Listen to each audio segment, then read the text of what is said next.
చెప్పినాడు, నేనే మార్గము, నేనే సత్యము, నేనే జీవం అని.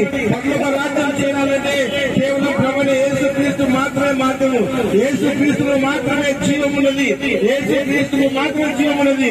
ఆయన విశ్వసించినట్లయితే మీ అందరూ కూడా నిత్య జీవం పొందుతారు. లేకపోతే యేసుక్రీస్తుని అంగీకరించకపోతే మీ పాపంలో మరణించినట్లయితే నిత్య నరకానికి పాత్రవుతారు.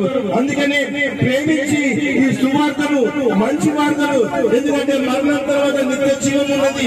ప్రభువైన యేసుక్రీస్తు మన కొరకు తన ప్రాణం పెట్టినాడు, తన రక్తం కాల్చినాడు.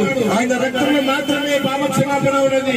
మన పాపము కడగబడాలి అంటే కేవలం ప్రభువైన యేసుక్రీస్తు రక్తం మాత్రమే. ఆయన రక్తాన్ని ఆశ్రయించి మన పాపం కడుగుతున్నట్టయితే మన నిత్య జీవం పొందుతాము. ప్రభువైన యేసుక్రీస్తుతో పాటు యుగ యుగములు ఆయనతో పాటు ఉంటాము. ఈ సువార్త చెప్పడానికి మిమ్మల్ని ప్రేమించి ఈ యొక్క సంఘటనలకి మమ్మల్ని పంపి ఉన్నాడు. దయచేసి సత్యమైన మాట మాట్లాడండి.